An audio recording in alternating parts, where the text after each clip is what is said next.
Masuk, masuk, masuk. Apakah suara saya masuk? Masuk, Cek. masuk. Baik.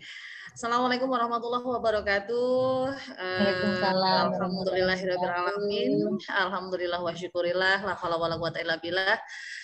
Bu Suci yang terhormat sumber kita untuk siang hari ini dan juga segenap jajaran IGTKI Wonosobo yang saya hormati juga, dan tak lupa teman-teman yang luar biasa yang sampai dengan saat ini semoga tetap sehat ya. Alhamdulillah kita bertemu lagi di hari ini, dan hari ini adalah bersama Ibu Suci ya. Untuk materinya adalah kesehatan gizi anak begitu ya. Dan baik, silahkan untuk waktu dan untuk perkenalan langsung saja saya serahkan kepada Bu Suci. Monggo disilahkan. Terima kasih. Nyon sewu Bu Sinten. Halo. Isti Bu. Bu Isti. Bu masuk juga ini. Bu masuk juga kah? Ini Bu Isti kita yang membawakan acara Bu Isti. Baik, teman-teman semuanya selamat siang. Assalamualaikum warahmatullahi wabarakatuh. Senang sekali bertemu teman-teman di kelas dasar di IGTKI Wonosobo. Sehat semua teman-teman? Alhamdulillah. Di tempat saya hujan deras dan banyak petir. Semoga sinyalnya kita aman-aman saja, teman-teman tetap semangat meneruskan. Ini hari keberapa Bun? Hari keberapa di kelasnya? Keempat dari 8 Bu. Hari ke-8. Oh, sudah hari ke-8. Baik, masih tetap semangat semuanya. Semoga semangat penjenengan semuanya nanti mendapatkan keberkahan ilmu ya Bun ya.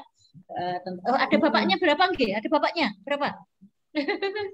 Saya ngeceknya agak bapaknya Pak Jati, penjaga gawang Bu. Oh, penjaga gawang Pak Jati. Selamat siang Pak Jati, dan teman-teman semuanya. Baik, teman-teman, alhamdulillah teman profesi, saya juga di organisasi IGTKI, namun di provinsi, Bapak Ibu semuanya, memang sangat membanggakan saya kalau berkeliling ke daerah-daerah itu temannya banyak seperti itu. Nah, ini sekarang giliran di Wonosobo walaupun dengan virtual, ya tetap tidak mengurangi rasa silaturahminya kita sesama IGTKI. Ngaten nggih Bapak Ibu semuanya, kebetulan kemarin memang saya dapat refresh pengajar diklat, dan ini saya akan berbagi tentang gizi khususnya hari ini. Baik, izin share screen dulu. Ya.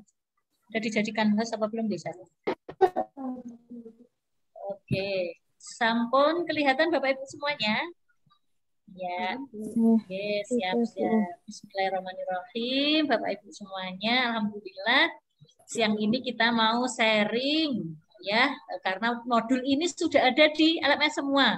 Bapak Ibu bisa membaca-baca ya, karena tugas saya adalah hanya menguatkan saja, tidak harus semua diterangkan karena banyak banget jamnya itu.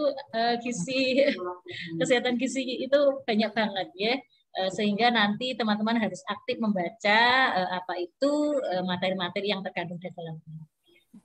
Pepatah mengatakan tak kenal tak sayang ya Bapak Ibu semuanya. Nama saya Suci Wulansari, unit kerja saya di TK Islam Hidayatullah Semarang. Oke, alhamdulillah saya menjadi guru TK. Ya. Oke, ada iklan lewat. Bisa. Ini Sarah, saya harus unmute dari sini atau sebentar. Admin bisa membantu ya.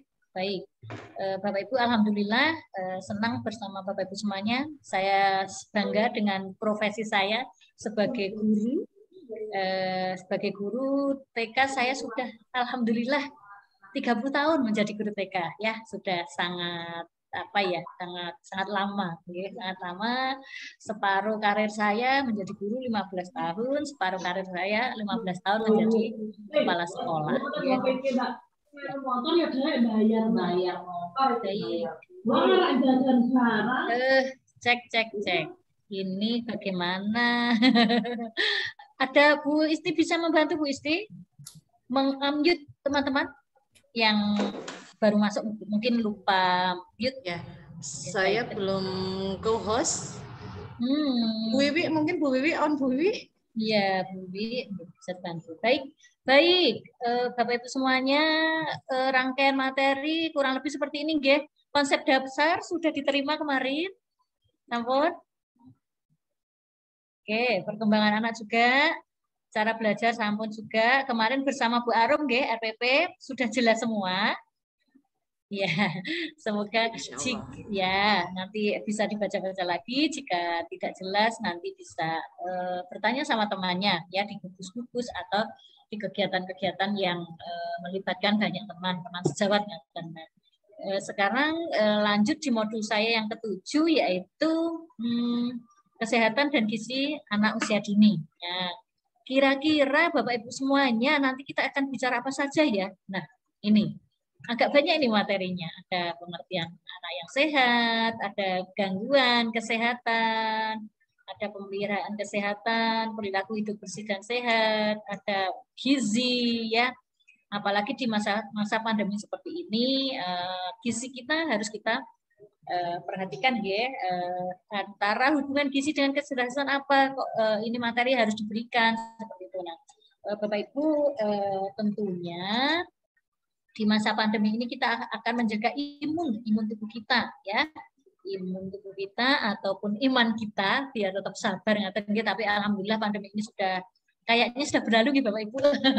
Kita bisa beraktivitas bersama anak-anak kembali kurang lebih nanti materinya ini Bapak Ibu yang akan saya sampaikan, tetapi tidak mungkin jika tidak terlalu dalam nanti Bapak Ibu bisa baca di modul dengan sendiri ya, ada di modul masing-masing. Baik. Kalau sebelum masuk ke materi ini, siang ini sudah pada makan semuanya, karena terkait gizi kesehatan. Nanti kalau saya ngomong terus pada belum makan siang, jadinya kurang semangat seperti itu ya, kurang semangat. Atau kita buka dengan tepuk semangat dulu Bu Isti. Tepuk semangatnya di Wonosobo kayak apa nggih? Oke, boleh dicoba dulu? Boleh. Oh, boleh. Silakan. Tepuk semangat. Semangat. Oke, masih semangat ya. Baik, sama. Semuanya kita mindset kita detox sendiri ya. Kita harus semangat mengikuti kegiatan apapun. Itu dari mindset diri kita sendiri ya. Tidak bisa orang lain nyuruh semangat terus kitanya enggak semangat, enggak bisa ya. Jadi dari diri kita akan menyemangati diri kita sendiri walaupun nyun sewu ini siang-siang, saatnya enaknya apa Bun? Waktunya Bun? Hujan lagi. Bubuk cantik harusnya, tetapi karena semangat Bapak Ibu semuanya mengikuti diklat dasar ini, terima kasih GTKI Wonosobo yang mempelopori kegiatan diklat dasar ini dalam rangka teman-teman menambah pengetahuannya sebagai seorang pendidik ya, sebagai seorang pendidik harus senantiasa upgrade pengetahuan yang memang semakin ke depan pengetahuan itu semakin bertambah dan kita sebagai pendidik harus senantiasa upgrade itu ya, dari siapapun, dari manapun. Nah, itu menjadi ladang pengetahuan untuk kita semuanya. Baik, Bapak Ibu semuanya, saya ke materi pertama, pentingnya kesehatan. Ya, anak usia dini kenapa kok dibahas pentingnya kesehatan ini? Kenapa Bun? Kira-kira Bun, ada yang mau memberikan idenya? Kenapa kok kita penting membahas kesehatan dan gizi ini loh di PAUD? Kenapa?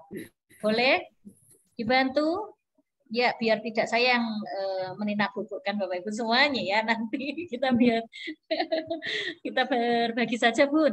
Oke. Peserta. Bu Isti bisa dibantu nama-nama? Saya enggak. Ya. Bu Sri. Nah, Bu Sri monggo Bu, ada ide Bu Sri. Mursito Resmi. Baik, monggo Bu Sri. Iya. Kenapa ya kok penting kesehatan gizi dan AUD ini ya? Nih, monggo Bu. Saya akan mencoba menjawabnya, Bu. Tentu saja gizi anak PAUD ini dan kesehatan dan gizi ini sangat penting karena dengan badan yang sehat, terpenuhi gizinya, maka anak-anak bisa belajar dengan baik, dengan semaksimal mungkin. Begitu, Bu. Oke, ya baik. Ya, dengan gizi yang terjaga atau kita siapkan gizinya, kesehatannya, sehingga jika disiapkan dengan baik akan nanti pembelajarannya juga berjalan dengan baik. Baik, Bu Rina Listiawati boleh membantu memberikan jawabannya, mungkin berbeda. Bu Rina, dipersilakan.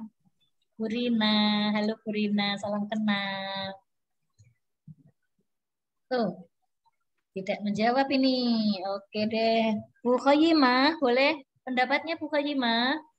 Iya Bu, menurut saya kesehatan itu penting bagi setiap manusia.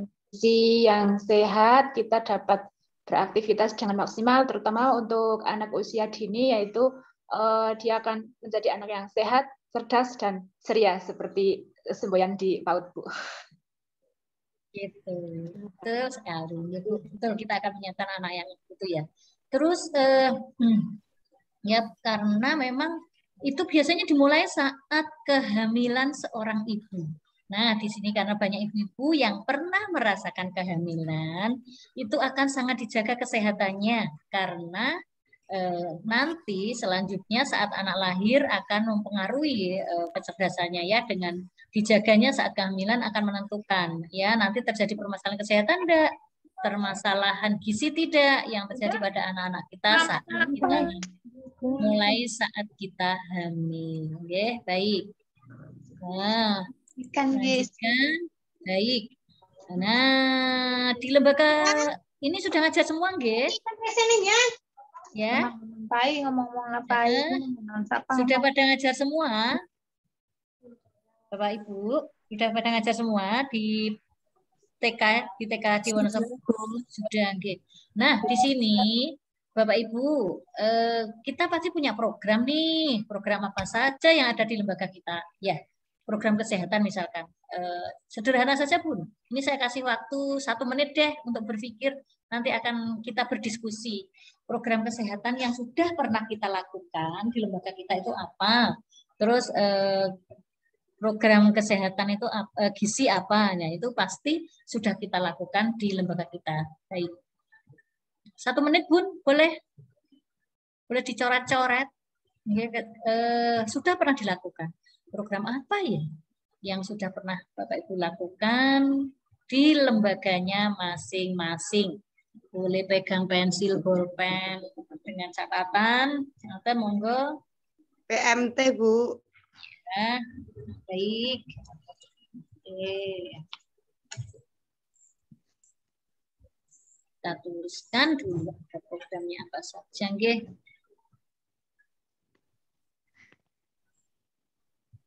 Bu Dwi, oke? Iya, Bu.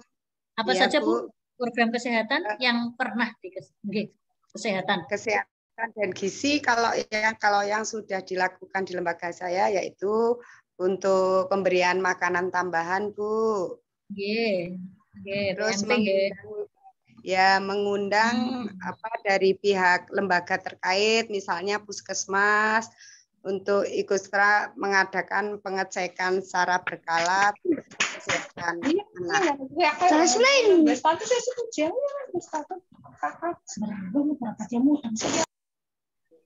Oke, kalau ke itu tadi PMT itu gizi ya, kesehatan lagi. Iya, gizi. Iya, yang kesehatan ada lagi, Bun, kegiatan lainnya yang pernah dilakukan di lembaga ini, misalkan selain pemeriksaan kesehatan. DDTK mungkin, Bu.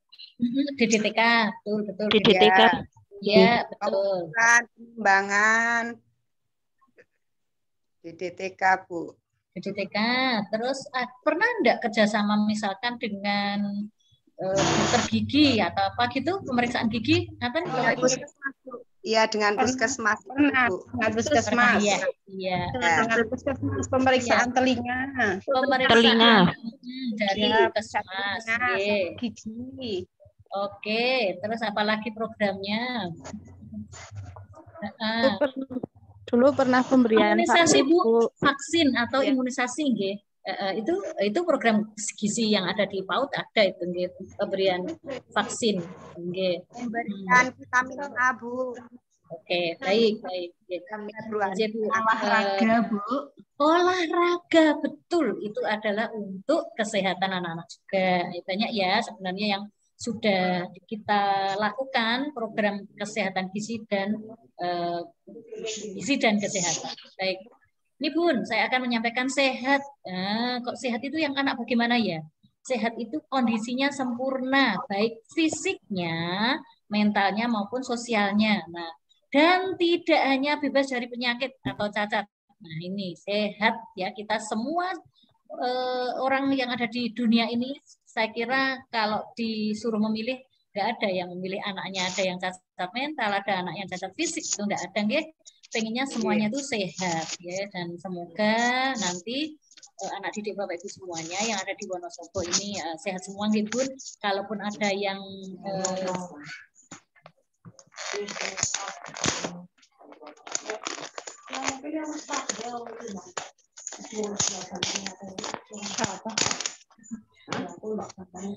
ya, oke. Keadaan sejahtera, nah badan, jiwa, dan sosialnya. Nah ini komplit ini Bun ya. Badannya sehat, jiwanya maksudnya. Kira-kira kalau orang-orang kita pernah melihat orang yang berjalan-jalan tanpa baju di jalan itu badannya sehat apa enggak itu? Enggak, Bu. Sehat, Bu. Yang tidak sehat jiwanya apa badannya itu ya? Jiwanya yang tidak sehat. Jiwanya, Bu. Jiwanya, Bu. Ya, GG itu apa? Ya, kita kadang melihat orang cakep-cakep, jiwanya juga ini, sosialnya juga terganggu, berarti tidak sehat. Alhamdulillah kita syukuri, khususnya kita, diri kita, keluarga kita terdekat diberi sehat oleh Allah. Nah, nikmat kita syukuri sehingga nanti Allah akan menambahkan nikmat-nikmat yang lain. Nah, ini tumbuh sehat, anak sehat itu tumbuh dan berkembang secara optimal tentunya dengan sesuai dengan usianya, karena kita mengampu anak-anak di TK, ya Bapak Ibu, kita akan mengamati tumbuh kembang anak kita secara optimal. Ya. Ini saya lewati nggih Bun. Saya kira recording saya lewati nggih Bun.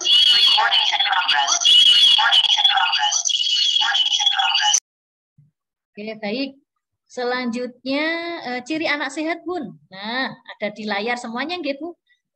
Pernah tidak kita melihat anak-anak, biasanya anak-anak itu kodrat dari sononya itu anak-anak itu satu ceria. Iya apa enggak Bun?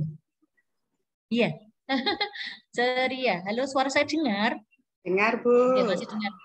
Dengar, Bu. Nanti pastinya. Anak-anak itu ceria.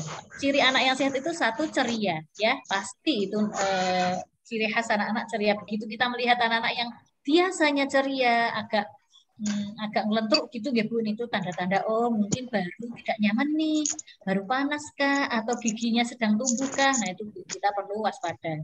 Anak yang sehat juga aktif, bergerak ya. Kalau orang Jawa bilang bocah kok obah terus nenek tidur udah berhenti. Kadang-kadang orang Jawa bilang seperti itu, aktif. Karena apa harus aktif? Karena dengan anak-anak aktif itu otaknya itu akan akan bertambah sinap-sinapnya sehingga nanti akan menjadi anak-anak yang cerdas. Terus semangat ya, anak-anak yang sehat juga semangat, tidak lentruk seperti itu nggih. Terus kulit dan rambutnya bersih, matanya bersinar, mulutnya tidak berbau. Nah, ini hati-hati. Jika kita mendapati anak didik kita mulutnya berbau nggih Bapak Ibu, itu perlu kita waspadai. Jika kita tidak bisa menangani, boleh ditanyakan pada ahli kesehatan, misalkan puskesmas kah, atau dokter kah, atau tenaga-tenaga medis yang lain. Terus anak yang sehat juga jarang sakit, selalu masuk sekolah gitu ya, cirinya kalau di sekolahan itu selalu masuk sekolah. Terus nafsu makannya juga bagus, dia seneng kalau diajak makan bersama, kata Bapak Ibu kan ada PMT gitu nggih di sekolah, dia akan semangat ya mengikuti makan bersama teman-teman. Nah, kemampuannya bertambah tentunya sesuai dengan usianya. Nah ini berat badannya dan tinggi badannya proporsional sesuai dengan usianya. Ini ciri anak sehat deh. Sampai di sini Bapak Ibu jelas semua? Keterangan saya jelas? Jelas, Bu. Baik, kalau Jelas, jelas Bu. saya Bun, tanya Bun. Boleh, monggo ya. Ini kan boleh. terkait dengan tadi untuk tinggi badan dan berat badan kan proporsional, nggih. Bagaimana dengan anak-anak yang stunting? Apakah bisa dikatakan anak yang sehat atau tidak? Oh ya. Itu, terima kasih. Bun, nanti di belakang ada pembahasan stunting. Oh ya. Ini di gizi ini nanti ada pembahasan stunting, nanti akan saya jelaskan di sana ya. Karena memang terima kasih. Siap. Di modul ini yang terbaru memang stunting ya, stunting itu yang menjadi perhatian pemerintah luar biasa. Nanti nggih Bun. Oke. Baik, terima kasih pertanyaannya. Saya lanjutkan karena sudah jelas ciri anak sehat. Nah, ini bagaimana kita memantau. Nah, ini format yang paling mudah yang kita gunakan saat penjenengan ada di lembaga, yaitu memantau status gizi dan kesehatan anaknya. Nah, ini ada beberapa indikator yang bisa Bapak Ibu cermati ya. Di situ ada indikatornya, misalkan badannya bertambah beratnya, tingginya berapa, beratnya berapa, itu nanti ditulis. Bertambah apa tidak? Oh tidak ya, nanti kita lihat. Oh, kalau tidak nambah terus kenapa ya? Atau kekurangan gizi nih, atau kalau orang Jawa bilang cacingan lah, atau kenapa gitu. Nah itu bisa tinggal centang gitu aja, jadi formatnya tidak perlu sulit-sulit. Ini contohnya yang mudah saja gitu. Oh, postur tubuhnya tegap dan ototnya padat. Nah ini kita centang ya apa tidak. Wajahnya ceria atau murung. Nah ini menjadi ciri-ciri kita saat memantau kesehatan dan gizi anak. Nah, terus bibirnya juga segar. Nah, giginya putih, gusinya merah, nah dan seterusnya. Kulit, kukunya, nafsu makannya baik. Bapak Ibu sering menjumpai anak-anak yang nafsu makannya tidak baik di sekolah penjenengan? Ada anak yang sulit? Ada, Bu. Terus selama ini Bapak Ibu apa yang dilakukan? Kalau ada anak-anak yang kesulitan nafsu makannya tidak baik, apa yang kita lakukan? Apapun. Boleh kita sampaikan ke orang tua murid tuh, gitu? Ke wali murid. Mulai biar mau makan gitu. Oh, disampaikan. Boleh. Ada yang pengalaman lagi? Bu Rita? Ada pengalaman Bu Rita di lembaganya ada anak yang nafsu makannya tidak baik atau sulit untuk makan. Masa-masa usia-usia segitu, saya pun menjumpai di sekolah saya tuh ada anak-anak tertentu yang karena kalau sebelum pandemi ini di sekolah kami memang setiap hari itu makan bersama di sekolah. Bu Rita pernah punya pengalaman, Bu Rita? Halo Bu Rita Hastin.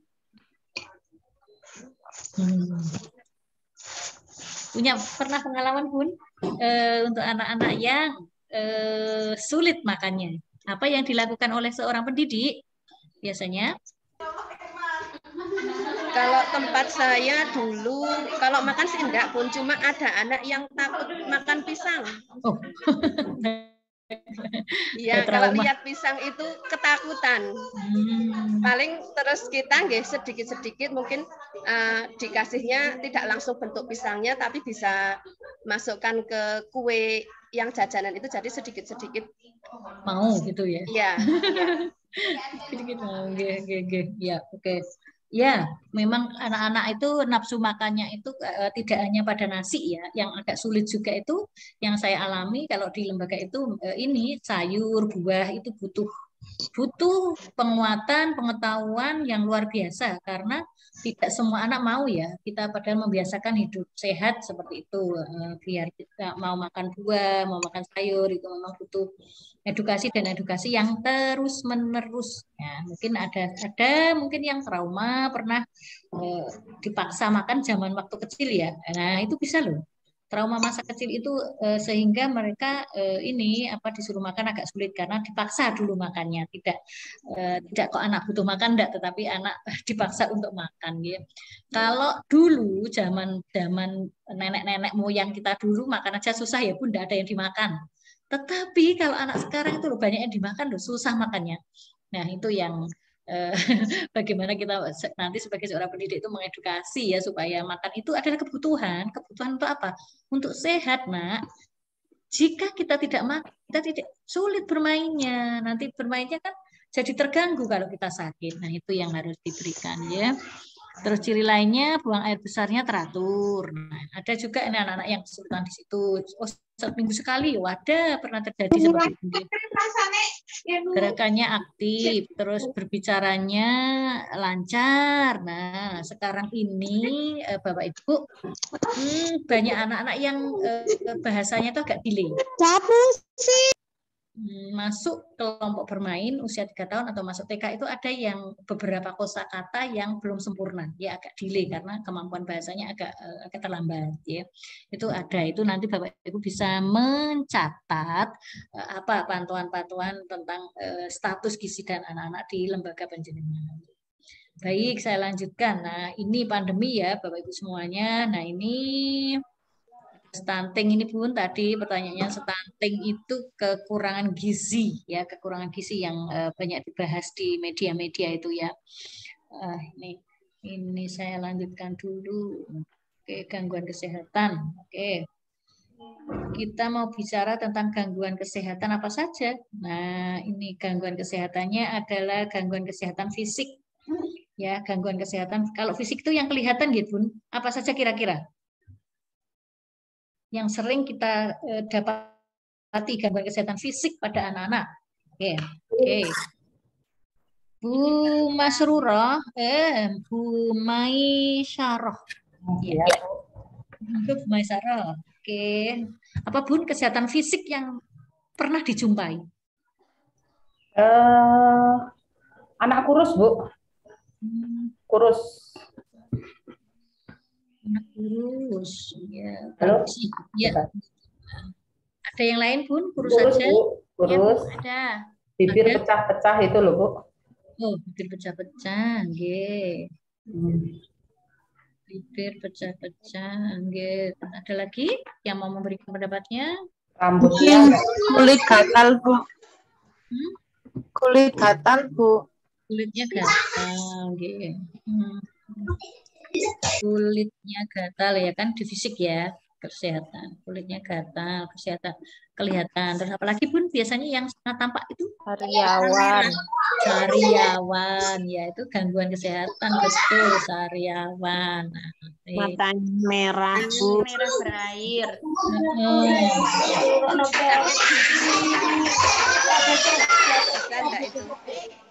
Sakit gigi bisa nggak Bun? Sakit gigi fisiknya bisa yang Bun. Sering itu. Karies ya Bun. Kalau anak-anak kalau yang kita hadapi itu gigi-gigi karies itu yang sering kita hadapi itu gigi karies itu sering banget itu ya anak-anak apalagi proses ngedot mau tidur belum minum air putih belum sikat gigi ya sudah kebanyakan nanti terkaries giginya, gigi susu sih ganti nanti gigi asli nggih. Tetapi jika kita jaga dari kecil kan nanti akan tumbuh kembang giginya akan lebih teratur, lebih baik. Baik, untuk kesehatan fisik itu tadi nggih gangguan kesehatannya bisa dilihat sehingga segera bisa ditangani. Nah, kalau tadi sudah disebutkan ada diare, ada flu, ada karies gigi nih Bun. Nah, ada penyakit mata, telinga, ini tadi yang fisik. Mana yang paling banyak terjadi di lembaga kita apa ini biasanya? Gangguan fisik ini.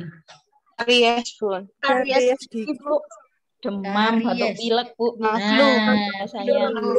Itu pindah-pindah ya Bun. Satu sembuh, satu lainnya. Iya. Satu lainnya. muter aja sampai bu gurunya nanti kalau bu gurunya nggak sampai ke bu gurunya. Betul sekali, nggih. Berbagai gangguan fisik ini memang yang sering terjadi pada anak-anak itu flu, diare, demam berdarah juga loh Bun kadang-kadang ya. Tapi kadang-kadang kalau karies gigi yang banyak dihadapi oleh kita sebagai pendidik itu, nggih. Nah, namun di musim pancaroba ini kita juga harus waspada dengan adanya demam berdarah. Kalau penyakit mata biasanya ini ya mata memerah itu nggih Bun, mata memerah. Kalau telinga itu apa biasanya yang ada enggak yang pernah menjumpai anak didiknya di telinga? Ada Bun. Ada. Apa Bun? Apa Bun? Militer Bun. Oh.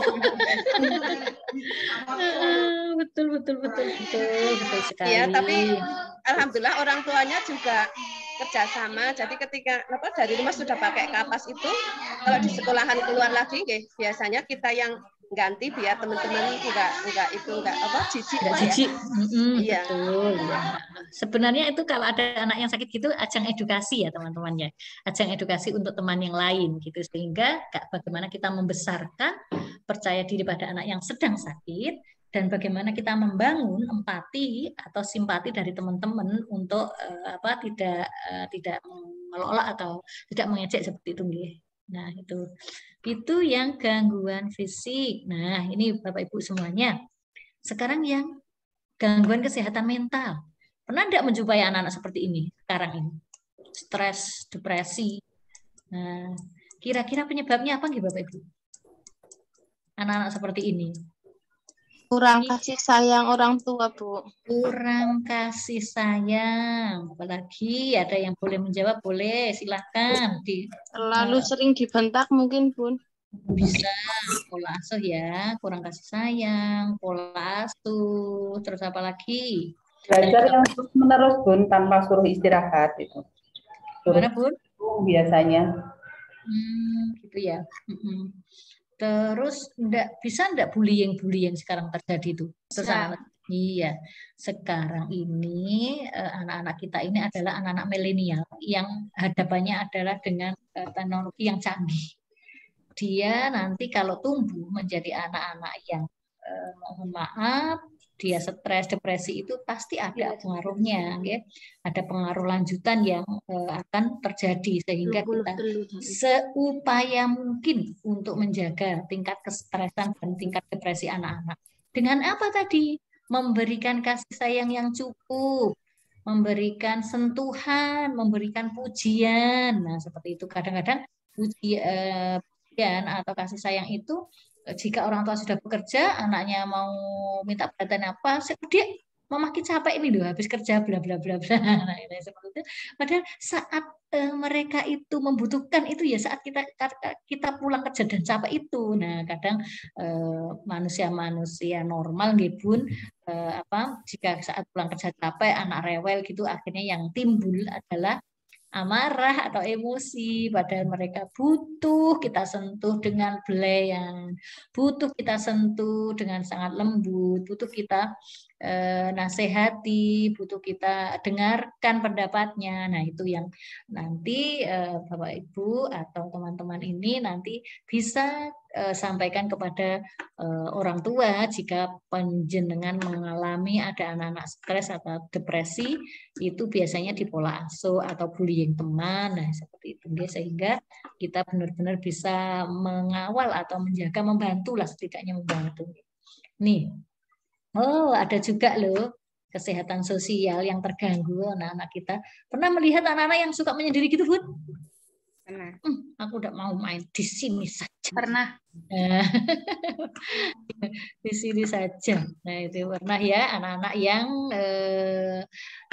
kesehatan sosialnya terganggu, yaitu sulit beradaptasi atau sulit bersosialisasi dengan teman-temannya, sehingga kemampuan komunikasi atau interaksinya perlu dibangun, perlu dikuatkan agar kesehatan sosial yang terganggu tadi lama-kelamaan akan semakin pulih dan pulih. Sampaikan bahwa teman-temannya itu semua baik, tapi temanku sukanya ngolok-olok, gitu enggak Bun? Ya, tapi itu enggak boleh, padahal seperti itu nggih. Nah, bagaimana kita menengahi, menguatkan. Oh, mungkin tadi enggak sengaja kok. Oh, berarti nanti diingatkan. Ya, banyak cara yang dilakukan oleh guru untuk menguatkan supaya kesehatan sosial anak-anak itu dapat bertumbuh dengan sebaik-baiknya. Oke, sampai di sini Bapak Ibu semuanya gangguan-gangguan kesehatan ada fisik, mental, sosial. Sampun jelaskah? Ada yang mau bertanya? Bunda. Silahkan Bu Siti. Nggih. Ini tadi kebetulan tempat kami kan ada senam di luar nggih. Terus ada salah satu anak itu dengar musik malah tutup telinga, Bun. Apakah itu termasuk gangguan di kesehatan mental lama betul deh? Soalnya kayak dia merasa terganggu dengan suara itu, padahal musik senam biasanya kan anak-anak pada suka. Ini satu anak ini tadi lah berisik gitu itu. Gimana cara nanti untuk penanggulangannya? Mohon untuk jalan keluarnya seperti apa? Terus yang kedua untuk bullying, Bunda. Bullying untuk anak PAUD biasanya untuk nek bahasa kami moyoi itu aja udah termasuk bullying ya, Bun? Ya, betul. Betul sekali. Sebagai pendidik gimana caranya gitu ya, Bun? kami kenapa seperti pendidik yang lain mungkin kita coba dengan berbagai cara, tapi kan setiap anak juga cara penyelesaiannya juga beda nih, Bun. Mohon untuk masukannya. Baik, Bu Siti, terima kasih pertanyaannya bagus. Bagaimana kalau kita melihat ini kita bullying ya, Bu? Yang pertama tadi musik, dengar musik ini ya Bu, kayak histeris gitu ya. Mungkin Bu Siti itu pernah kayak terganggu gitu. Terganggu, jadi mungkin ditutuplah telinganya atau dia lari lah atau apa gitu. Itu mungkin pernah terjadi trauma atau pernah terjadi pengalaman yang tidak nyaman saat mereka mendengarkan musik seperti itu. Nah, kita pelan-pelan kita dekati Bu Siti, kita dekat. Oh, tidak nyaman ya. Oh, suaranya terlalu keras. Boleh Bunda kecilkan dulu ya, coba sudah nyaman. Nah, jadi memang harus ada fase-fase di mana kita harus meluk dia dulu. Kita sentuh dulu. Oh, tidak nyaman ternyata. Kalau seperti ini, nyaman enggak? Oh, sudah. Oke. Karena temannya itu butuh suara keras itu. Musiknya biar sampai sana, nanti yang belakang biar dengar. Nah, kalau tidak nyaman, sebaiknya boleh menghindar dulu, enggak deket-deket di sini ya, gitu. Nah, jadi butuh penguatan secara verbal seperti itu. Terus kita sampaikan, oh berarti kalau terlalu keras, telinga kita tidak nyaman. Nah, itu kita sampaikan seperti itu, Bun, pengalaman gitu. Ada, saya juga menjumpai anak-anak itu kalau ada yang setel musik langsung lari terus mengkurep gitu kan. Ada ya, itu pengalaman pernah punya trauma ya Bapak Ibu semuanya. Kita saat menghadapi anak-anak yang pernah trauma, kita harus nengok ke belakang penyebab traumanya itu apa, sehingga kita akan cari benang-benang merahnya. Oh, pernah dibentak, oh suara keras, dia tidak bisa. Pernah terjadi apa konflik, bisa bahasa orang tuanya mungkin. Nah, itu bisa jadi banyak sebab loh. Sehingga kita harus flashback ke belakang. Kenapa kok anak seperti ini? Nah, kita punya hak untuk bertanya kepada orang tuanya agar kita bisa membantu sebenarnya ya. Bukan kok ikut campur ini, enggak. Tetapi kita setidaknya kalau tahu kan bisa membantu supaya trauma-trauma musik tadilah suara keras itu nanti bisa teratasi dengan sebaik-baiknya. Untuk pertanyaan yang kedua, bullying ya Bun ya, kerap terjadi sama anak-anak itu sudah pinter-pinter loh, ngece-ngece itu pinter-pinter ya. Kita harus kuatkan, selaku pendidik kita harus kuatkan bahwa teman-teman kita semuanya itu adalah baik. Teman kita baik, oh tadi itu tapi itu anak Bu, bicaranya saru-saru Bu.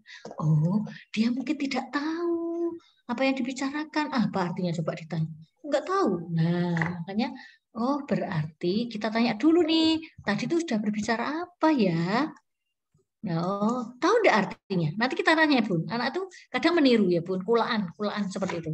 Meniru, misalkan orang tua bicara apa gitu, terus langsung tertangkap oleh otaknya, terus dia ditiru. Misalkan kata-kata yang tidak baik ya, kata-kata yang mohon maaf, tanda petik yang jorok gitu loh. Misalkan dia menyebutkan temannya dengan sebuah sebutan binatang, gitu. Misalkan anjing, apa-apa gitu. Nah, misalkan gitu. Anak-anak itu sekedar meniru, dia tidak tahu. Nanti kita harus sentuh tubuhnya. Misalkan Ali tadi mengucapkan apa? Anjing, Bu, itu. Kamu seperti anjing. Lah, tahu enggak anjing itu apa? Itu binatang. Nah, kira-kira temanmu tadi, misalkan Ali mengucapkan pada Iva tadi anjing apa bukan? Nah, itu Bun. Kita perlu berlatih seperti itu. Kita lihat objek permasalahannya anak itu apa tahu. Nah, Bu, aku dikatain anjing. Nah, itu sudah bullying Bun seperti itu. Nah, itu masa cantiknya kayak gitu kok anjing. Nah, itu kadang-kadang anak-anak sekedar meniru apa yang diucapkan tetapi tidak tahu maknanya. Kita orang besar harus memberikan makna yang sebenarnya ya. Jika terjadi konflik, bullying atau bahasa, nah itu orang tua yang ada di sekitar ini kita harus meluruskan. Ya. Gitu Bu Siti kurang lebih jawabnya. Sudah jelas. Terima kasih, Bun. Oke. Baik. Saya lanjutkan setelah kesehatan fisik, jiwa dan sosialnya. Nah, ini. Secara sederhana, Bapak Ibu semuanya, anak sehat dapat dilihat dari segi fisiknya ya. Tadi sudah saya terangkan fisiknya itu apa saja. Nah, fisik jasmani rohani. Nah, kalau sosial itu tanggung jawab, kebersamaan, tolong menolong itu di sosial. Kalau fisik itu kan badannya, gitu. Nah, kalau sebelah sini apa ini ya? Belum saya geser.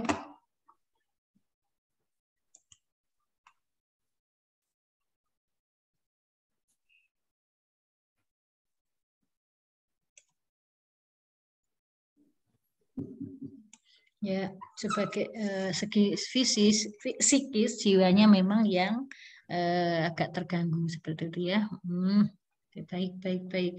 Baik, saya lanjutkan Bapak Ibu semuanya. Nah, ini bagaimana kita akan memelihara kesehatan anak-anak ya, apa saja yang harus kita lakukan. Nah, upaya pemeliharaan, supaya tetap sehat, anak-anak pastikan tidurnya cukup. Jadi Bapak Ibu boleh tutup kamera jika cuaca tidak bagus ya, biar hemat juga di kuotanya. Terus kebersihan tubuhnya dengan apa? Mandi, dengan sabun badannya dan lain-lain. Perawatan kesehatan gigi. Nah, kenapa tadi ada menyampaikan bahwa sering terjadi karies ya. Karies gigi itu banyak terjadi pada anak-anak sehingga kita harus selalu menguatkan sebelum tidur harus gosok gigi. Nah, upaya pemeliharaannya dengan apa lagi? Diberikan imunisasi. Nah, imunisasi yang sudah sangat dekat dengan ibu-ibu semuanya. Nah, itu yang akan kita berikan kepada anak-anak untuk ikhtiar supaya tetap sehat. Tuh. Pemantauan berat badan, lingkar kepala itu biasanya kalau ke lembaga-lembaga itu dilakukan oleh puskesmas terdekat. Datang ke lembaga Bapak Ibu semuanya, gitu enggak ya? Oke, kita lanjut. Oke, nah istirahat dan tidur yang cukup. Kenapa toh anak-anak kok harus istirahat dan tidur yang cukup? Bahkan orang dewasa juga seperti itu. Kenapa kok kita harus istirahat yang cukup? Bapak Ibu pernah merasakan enggak? Misalkan 2 malam enggak tidur gitu bagaimana? Kunang-kunang. Ada yang kunang-kunang, geliyeng gitu nggih Bun. Geliyeng, terus apa lagi biasanya? Badannya. Lemes, ya betul badannya lemes. Tentunya mungkin menguap terus atau ya mungkin saat kerja juga mengantuk seperti itu kan. Itu karena istirahat dan tidur itu sangat diperlukan untuk khususnya untuk anak-anak itu untuk pertumbuhan tulangnya. Nah, tumbuh sel tubuhnya yang rusak, terus mengendalikan emosi. Kadang-kadang kita menjumpai anak-anak yang terlambat tidurnya atau kurang tidurnya itu emosinya itu cepat naik sehingga mudah tersinggung seperti itu ya. Jika terjadi apa-apa tuh mudah tersinggung gitu tuh biasanya kejadiannya seperti itu. Itu karena mereka kurang istirahat dan tidurnya. Nah, ini adalah proses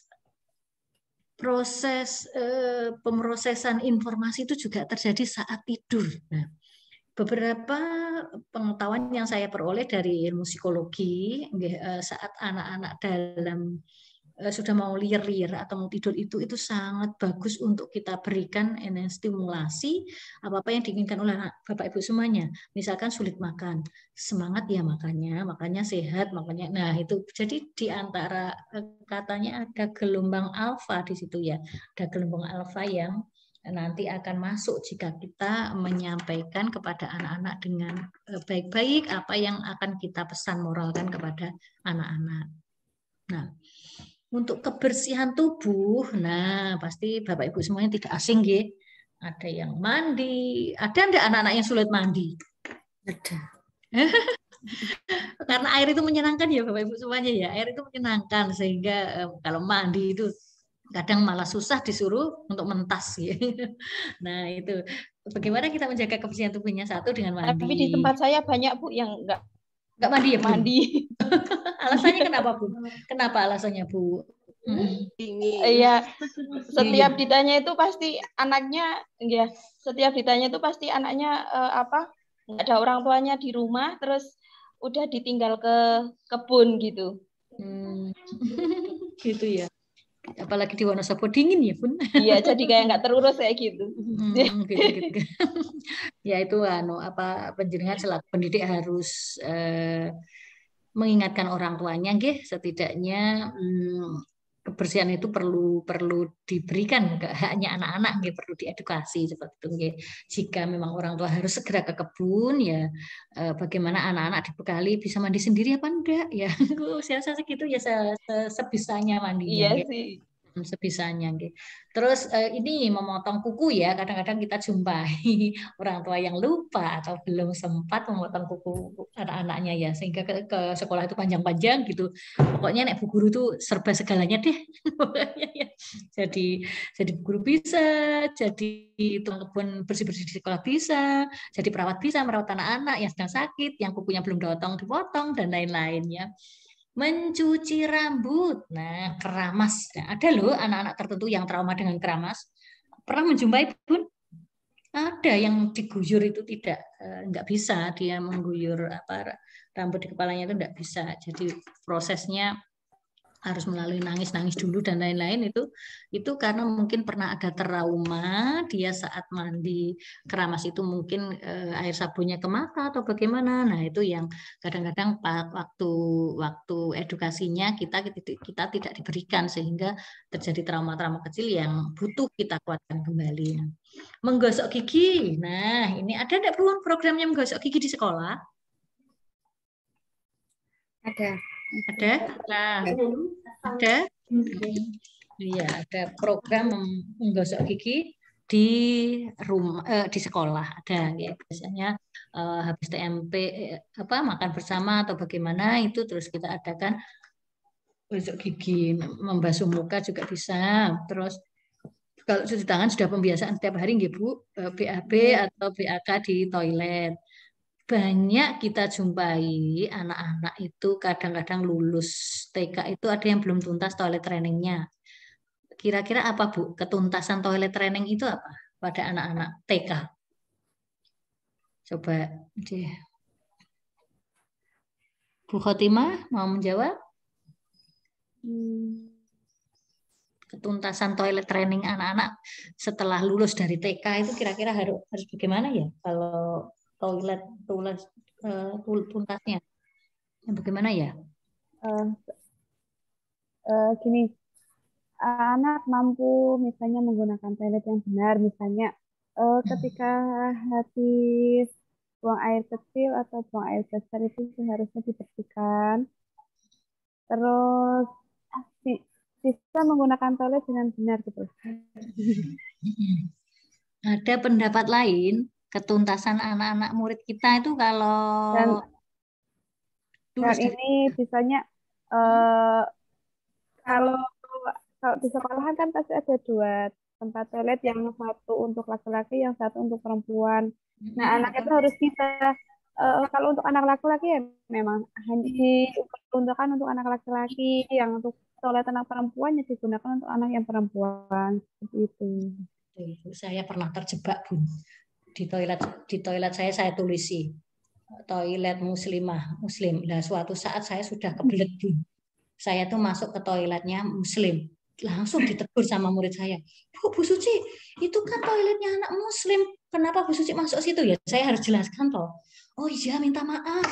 Tadi tuh Bu Suci mau masuk ke ini loh, toiletnya muslimah itu masih dipakai. Padahal Bu Suci belet ini. Nanti kalau enggak ngompol gimana? Malu tuh ya, kayak gitu kan. Ya Bu, bener, saya ditegur oleh murid ini karena anak-anak sudah tahu identitas ya, sudah tahu identitas ini laki, ini perempuan gitu ya. Kita sampaikan, mohon maaf ya, tadi begini-gini. Saya kira anak-anak kalau kita beritahu kronologisnya, anak-anak itu juga akan paham kok ya. Nah, berganti pakaian ya Bapak Ibu semuanya. Saya yakin setiap anak mungkin habis aktivitas di luar, ini banyak berkeringat, itu harus segera diganti bajunya agar tetap terjaga kesehatan tubuhnya. Baik, sudah jelas Bapak Ibu bagaimana kita menjaga kesehatan tubuh? Ya, sampun. Lanjut. Oke, saya lanjut. Nah, ini Bapak Ibu yang saya sampaikan tadi. Kadang-kadang nyuwun sewu karena keterbatasan guru, sering enggak? Bu guru, aku mau pipis. Terus anak-anak ke kamar mandi sendiri. Sering deh. Iya, karena tidak saya pernah. Karena sering, tidak, Bu. Karena tidak ada petugas sendiri yang khusus. Petugas khusus yang di toilet training atau di kamar mandi. Kebanyakan anak-anak itu nanti kita sebagai seorang Islam ya Bu, toharoh itu harus ditanamkan juga ya. Memastikan bahwa anak telah siap toilet training. Oke. Siap untuk ke kamar mandi atau BAK atau BAB, menyiapkan diri. Kita bekali, ada anak yang takut ke kamar mandi. Ada. Mungkin saat ibunya marah-marah dia dikurung di kamar mandi. Nah, sehingga takut ke kamar mandi ya. Itu bisa menjadi penyebabnya ya. Seluruh kegiatan toilet training ini akan dilakukan dengan suasana sikap yang menyenangkan sehingga anak-anak akan berani baik BAB ataupun BAK itu dengan sendirinya. Kita akan mengawal kemandiriannya. Nah, itu. Terus biasanya kita akan fahamkan kalau masuk kiri, keluar kanan itu sudah ini untuk orang muslim, untuk orang muslim lainnya monggo nanti disesuaikan saja. Nah, terus ini saat cebok, Bun. Kadang-kadang kalau ada ember, anak-anak itu ambil gayungnya, ambil air terus embernya itu gayungnya taruh di lantai. Nah, nanti kan aja semua termasuk ember. Nah, itu hati-hati, Bu. Hati-hati. Memang harus kita kawal toilet training ini agar sampai dewasa nanti bisa, kalau orang Islam menjaga najisnya gitu, Bun. Itu kita kawal. Memang harus kita lihat, oh seperti ini kalau ke kamar mandi. Atau jika ada bak mandi, Bun, pipisnya ngambil airnya terus dicawik-cawikan gitu, dimasukkan lagi gitu. Nah, itu yang terjadi gitu, jadi najis semuanya. Hati-hati. Ini masalah toilet training gitu. Terus kita akan masih menjumpai murid-muridnya memakai pampers atau popok. Tidak. Di lembaga saya tidak ada ya. Kalau tidak ada, alhamdulillah kalau tidak ada. Ya, jika ada, kita pun harus mengalihkan. Kalau di tempat saya banyak, kalau awal tahun baru itu orang tuanya tidak mau repot gitu, sehingga ini pada dipakai pampers gitu. Nah, itu pengalihan pemakaian popok itu juga pelan-pelan. Kadang-kadang anak-anak yang sudah terbiasa pakai pampers, begitu dilepas itu Bu guru pipis itu sudah keluar semua. Ada itu iya. Itu harus kita latih, kita latih bagaimana anak-anak lepas dari popok pampers itu menjadi celana ya Bu, sudah TK 4 tahun kan saya kira harus sudah diedukasi. Nah, bagaimana menyiram ya itu juga kita edukasi. Nah, jangan lupa setelah dari toilet training cuci tangan yang bersih dulu ya, baru kita bergegas mengerjakan kegiatan yang lain. Nah, ini 7 langkah cuci tangan ya. Nah, sekarang kita ganti ke perawatan dan pertumbuhan gigi. Nah, bagaimana pertumbuhan gigi anak-anak itu akan bertumbuh dengan baik itu dimulai saat usia 6 bulan ketika gigi susu mulai tumbuh. Nah, kita akan membiasakan anak 6 bulan suruh gosok gigi atau Bu Suci terus gimana ya makanya ya bisa kita ajarin caranya ya, kita ajarin, kita masukkan jari kita menggunakan kain kasa yang betul. Nah ini namanya kita kuatkan, kita verbalkan menggosok gigi ya gitu. Terus juga gosok gigi sebelum tidur. Terus kita biasakan anak-anak juga untuk menggunakan sikat gigi yang kecil ya Bun. Gigi tentunya sesuai dengan ukuran usianya. Hindari makan manis dan lengket. Permen ya kesukaan anak-anak, permen, coklat itu. Nah, habis makan permen atau coklat harus diedukasi untuk minum air putih, habis itu disikat giginya. Nah, ada anak-anak yang masih menghisap jari, masih menemukan? Masih. Ya, itu harus diedukasi Bu, nanti setelah jarinya masuk keluar itu harus dicuci ya, karena bakterinya keluar masuk itu harus kita edukasi anak-anak gitu ya supaya itu kan psikis ya sebenarnya. Menghisap jari itu adalah psikisnya cemas ya, dia cemas sehingga yang dilakukan apa? Yang dilakukan adalah dengan menghisap jempolnya seperti itu. Sebenarnya itu ada gangguan psikis nih. Baik, saya lanjutkan tentang imunisasi ya. Terkait dengan kesehatan Bapak Ibu semuanya, imunisasi sudah kita pahami semua ya. Lucu sekali putranya Sinten. Oke. Penting untuk mencegah penyakit ya, banyak sekali ya Bun imunisasi ini yang dari pertama itu DPT, polio, campak dan lain-lain. Yang habis diimunisasi terus panas apa ya itu? DPT ya Bun, kayaknya DPT gitu. Kalau habis diimunisasi terus badannya panas gitu anak-anak. Nah itu ada DPT banyak sekali ya. Mulai umur 1 tahun imunisasi dasar harus sudah lengkap. Nah ini imunisasi. Baik, nah ini contohnya Bun jadwal imunisasi ya. Saya kira mungkin yang ibu-ibu muda masih punya baby gitu ya. Ada kalau dulu zaman anak saya kecil itu ada KMS gitu ya. Sekarang anak-anak saya sudah pada kuliah. Jadi kalau ingat bagaimana kita menimbangkan setiap bulan itu ada catatan-catatan seperti ini ya. Ada catatan berat badannya dan lain-lain. Kalau ini contohnya adalah vaksinasi. Ini kartu vaksinasi. Tadi kita membahas tentang vaksinasi anak-anak yang antar bulan itu sudah ada jadwalnya sehingga kita harus mencermati. Oh, sekarang harus imunisasi apa ya? Habis DPT, habis polio, habis hepatitis dan lain-lain. Nah, ini adalah jadwal imunisasi umur 0 sampai 18 bulan. Nah, ini yang masih imunisasi. Banyak yang mempunyai anak balita di sini, para peserta? Usia atas 1 tahun di bawah?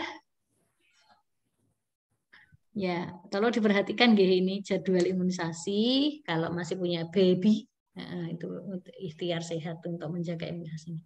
Baik, saya lanjutkan. Nah, pemantauan pertumbuhan dengan apa? Dengan menggunakan KMS tadi sudah saya sebutkan ya, berat badannya berapa, lingkar kepalanya berapa, tinggi badannya berapa. Nah ini menggunakan KMS dan kita bersama-sama bekerja sama dengan puskesmas terdekat Bapak Ibu semuanya. Ini pemantauan pertumbuhannya. Baik, nah ini KMS ya. KMS tahun dulu ya. Sekarang masih ada enggak ya seperti ini? Sudah ganti, gambarnya modelnya sudah ganti. Sudah ganti ya? Gambarnya sudah ganti. Oke, baik. Oke, ini KMS-nya. Nah, kartu DDTK. Nah, ini yang tadi Bapak Ibu sebutkan ada kartu DDTK ini. Kecil-kecil ini tulisannya saya tidak kelihatan ya. Intinya fleksibel saja membuat kartunya kayak apa yang dibutuhkan apa tidak harus sama. Format tidak harus sama seperti itu. Ya. Baik, saya lanjutkan. Perilaku hidup bersih dan sehat dan adaptasi kebiasaan baru. Nah, di sini Bapak Ibu semuanya perilaku hidup bersih dan sehat ini merupakan tuntutan bagi seorang baik di dirinya, di keluarganya maupun di masyarakatnya. Karena kalau kita suka hidup tidak bersih akan mempengaruhi oleh tetangga-tetangga kita semuanya, sehingga bagaimana perilaku hidup bersih dan sehat itu akan menjadi bagian dalam hidup kita. Kira-kira perilaku hidup bersih dan sehat itu apa saja ya, Bun? Coba ditulis. Ya, saya kasih waktu 2 menit ditulis. Perilaku hidup bersih dan sehat. Itu apa saja? Ditulis. 2 menit. Dari sekarang. Silakan Bapak Ibu.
Baik, ada yang sudah selesai? Apa saja perilaku hidup bersih dan sehat kira-kira? Olahraga teratur, Bu. Olahraga teratur. Apalagi, Bun? Menjaga kebersihan lingkungan. Mencuci tangan dengan air yang mengalir. Mencuci tangan sebelum dan sesudah melakukan kegiatan. Tidak jajan sembarangan. Makan buah dan sayur setiap hari. Tidak BATS, Bu. Apalagi? Semua perilaku kesehatan yang dilakukan atas kesadaran sehingga anggota keluarga atau keluarga dapat menolong dirinya sendiri di bidang kesehatan dan berperan aktif dalam kegiatan. Oke, banyak sekali sudah disampaikan oleh kita buka. Nah, ini ya. Perilaku hidup bersih dan sehat itu upaya untuk memberikan pengalaman belajar atau menciptakan suatu kondisi ya bagi anak dengan membuka jalur komunikasi, memberikan informasi dan melakukan edukasi untuk meningkatkan pengetahuan, sikap dan perilaku. Nah, dan mempraktekannya dalam kehidupan sehari-hari. Nah, ini perilaku hidup bersih dan sehat ya. Banyak tadi, ada cuci tangan, ada apa lagi?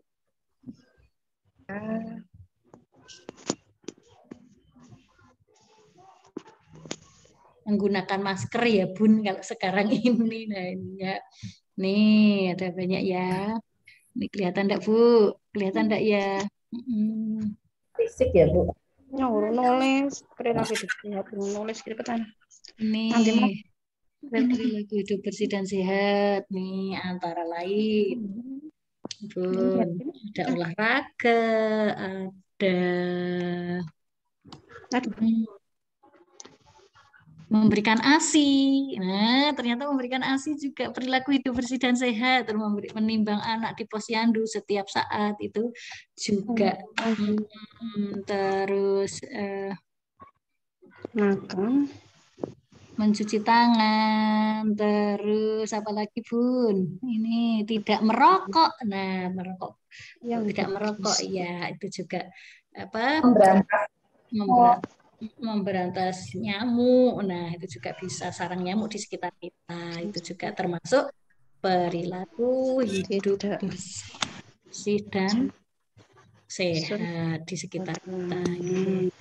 Jelas Bapak Ibu sampai di sini? Halo, jelas? Jelas, Bu. Baik, jelas sekali. Baik. Terus bagaimana peran pendidik atau peran guru di sekolah? Nah, ini untuk menjaga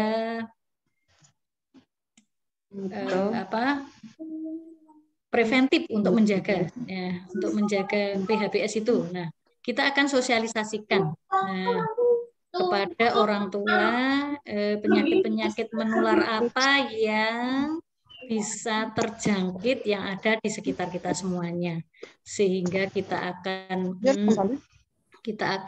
menyampaikan untuk preventif, memberikan kayak penyuluhan seperti itu, dia memberikan penyuluhan kepada orang tua didik kita agar bagaimana kita mencegah penyakit menular. Penyakit menular apa saja ya, Bu? Ada yang tahu penyakit menular itu apa saja? Demam berdarah. Demam berdarah itu menular enggak, Bun? Demam berdarah. Menular?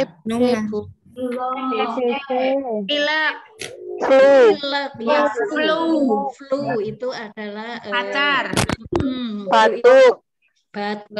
Flu itu adalah yang cepat sekali menular. Terus penyakit mata, Bu. Gatal, Bu. Gatal. Penyakit mata merah itu, Bu. Ya, penyakit mata juga ini nggih, cepet banget. Saya tuh ketularan murid itu ya cepet banget kok kalau sakit mata itu ya.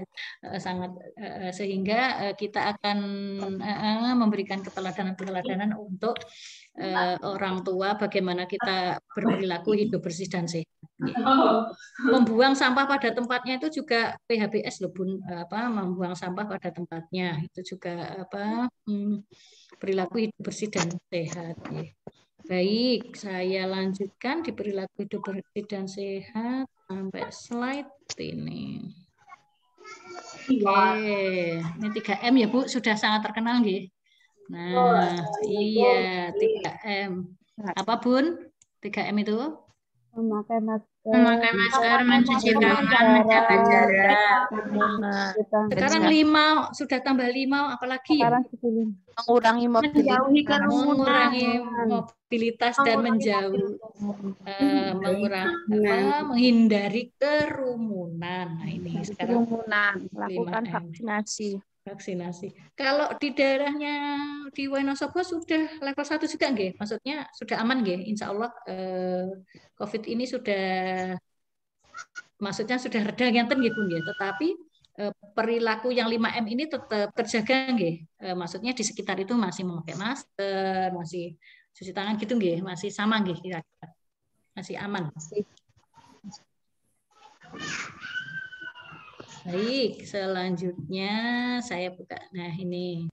Terus adaptasi kebiasaan baru, Bun. Ini kan selepas COVID ini baik kita orang dewasa atau anak-anak itu kan akan adaptasi. Ini anak-anak sudah mulai PTM di sekolahnya Bapak Ibu semua. PTMT terbatas. Sekelas berapa, Bun, sekelas yang masuk? 5. Okay. Prokes terjaga nggih Bapak Ibu? Prokesnya?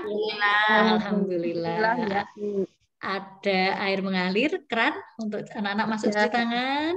Ada airnya bersih ya, Bun, mengalir. Ruang kelasnya juga dibersihkan. Ada kamar mandi tentunya. Terus masker atau face shield? Anak-anak kerasan enggak, Bun, pakai masker dan face shield? Kalau pertama biasa, Bu. Tapi sekarang udah terbiasa. Sudah terbiasa ya. Oke, dia tahu, teredukasi oleh orang tuanya, oleh gurunya. Nah, ini ada sabun cuci tangan tentunya ya, kalau bisa ya diberikan ada, kalau tidak ada tisu ya mungkin serbet ya. Sebenarnya kalau serbet itu tidak boleh bergantian ya, dipegang-pegang gitu ya. Yang aman itu memang sekali ini langsung tisu terus dibuang gitu, yang aman itu seperti itu. Nah, terus ini apa, hand sanitizer gitu ya, Bu, yang lebih mudah lagi ya. Oke, ini adaptasi baru setelah COVID itu, dan anak-anak alhamdulillah karena diedukasi oleh Bapak Ibu semuanya akan beradaptasi kebiasaan baru dengan baik. Nah, ini saat di sekolah nih. Nah, anak datang jangan lupa ya Bun. Ini saya kira sudah terlaksana semuanya. Mencuci tangan, terus memakai facial seperti ini. Menggunakan masker, jaga jarak. Tetapi jaga jarak agak sulit tidak di sekolah anak lama tidak ketemu temannya.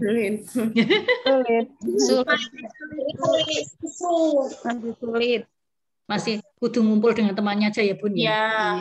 Iya. Guru juga tetap mendekat ke anak, Bu. Iya, lah kan itu naluri anak-anak PAUD itu kan kebutuhannya sosial. Iya. Kebutuhannya padahal harus social distancing. Ya tidak bisa. Memang kebutuhan anak di TK itu adalah bersosial dengan temannya, nggak suruh jauh-jauh ya tidak bisa. Masih, Bun deket terus ya biarin, yang penting tetap apa Bun prokes yang tetap iya, karena memang kebutuhan utamanya adalah berteman.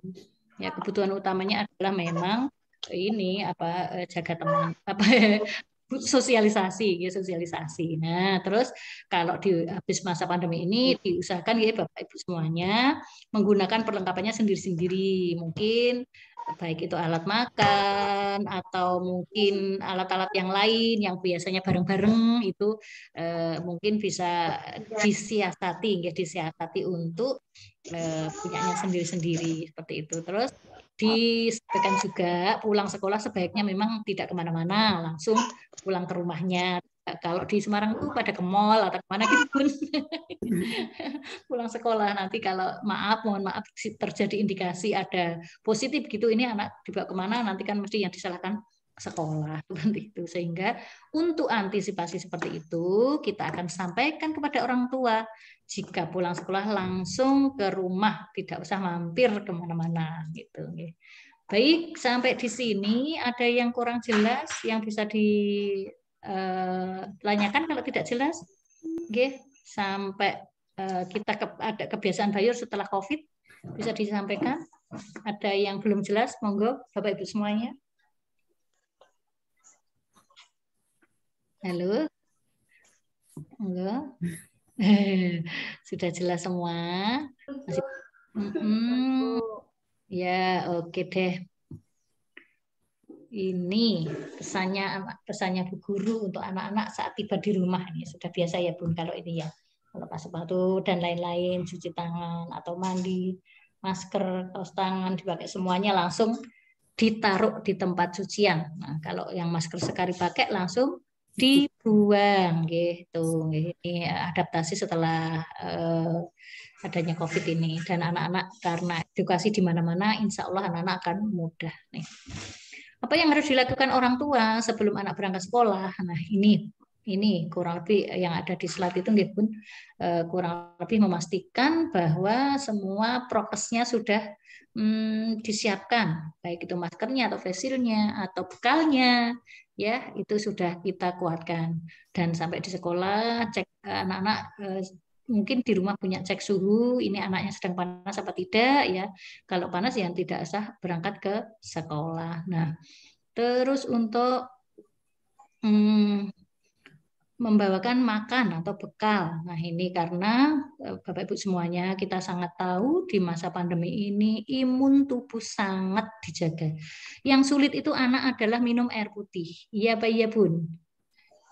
Ya, ya, betul sekali. Sulit sekali anak-anak itu untuk kebiasaan untuk minum air putih, sehingga harus senantiasa di sela-sela jam-jam bermain itu gurunya harus selalu mengingatkan, teman-teman silahkan isi energi kita dengan air putih, kita minum dulu ya. Gurunya memang harus memberi contoh, Bu, harus minum. Ya, kita minum air putih dulu. Nah, nanti biar air putihnya mengalir ke otak kita sehingga kita bisa bermain lagi dengan semangat. Ya, bisa dibawakan cadangan baju, dibawakan cadangan tisu basah atau masker dan lain-lain ini yang disiapkan oleh orang tua sebelum berangkat ke sekolah di masa-masa pandemi ini, semuanya dalam rangka menjaga kesehatan. Nah ini. Tidak memimik kayak. Saya ngomong orang enak. Halo. Ada 5 pesan ya dari PHBS itu. Nah, itu sudah ya. Nggih. Saya kira mencuci tangan, gosok gigi dengan benar, mengkonsumsi makanan yang bergizi. Nah, ini tidak harus mewah bergizi itu ya, tetapi lengkap ya, ada proteinnya, ada lemaknya, ada protein nabati atau hewani, ada vitaminnya. Nah, ini olahraga yang cukup dan yang ditambahi yang kemarin baru ngetren itu berjemur ya Bun. Karena ini musim penghujan agak sulit berjemurnya di mana gitu, mataharinya nggak muncul-muncul, hujan terus gitu gitu. Terus istirahat yang cukup ya, istirahat yang cukup supaya badan kita tetap fit gitu ya. Olahraga sekecil apapun, mungkin jogging di sekitar kita atau apa jalan-jalan gitu ya. Yang penting kita berolahraga, ini 5 pesannya. Nah, ini saya mau nyanyi, tetapi bentar. Biar tidak ngantuk Bun, kita nyanyi bareng ya. Oke. Tidak terdengar suaranya, Bu. Suaranya, Bu. Oh, suaranya belum? Belum. Saya bentar Bun. Audio. Saya ngeklik apa ya?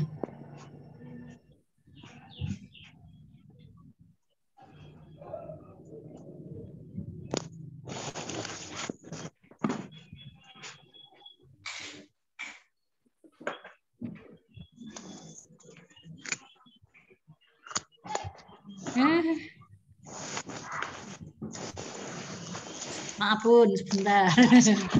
Audio.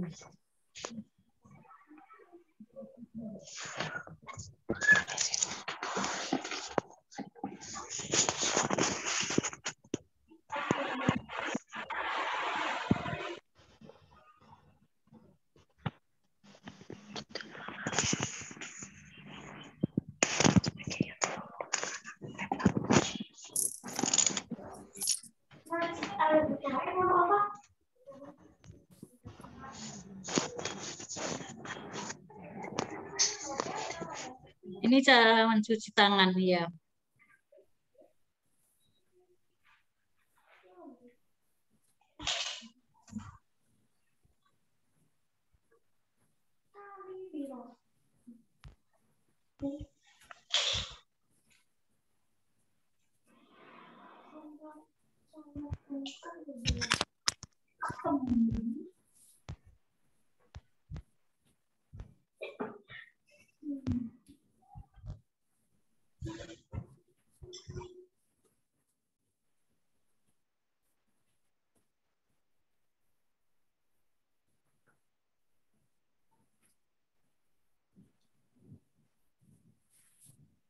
Lagunya pelangi-pelangi Bun.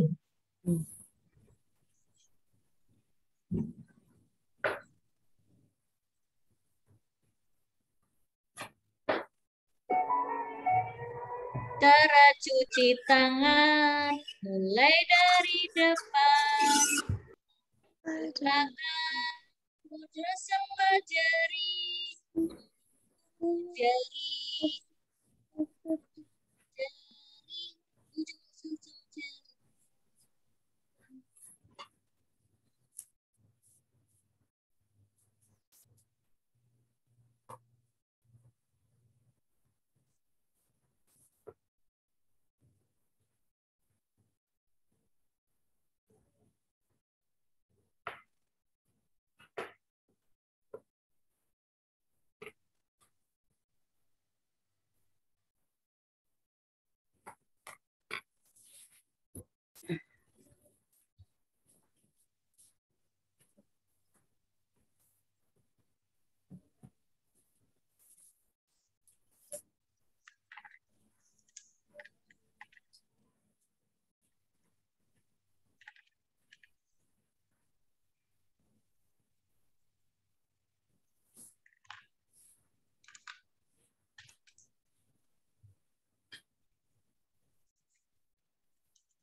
Oke, Bun.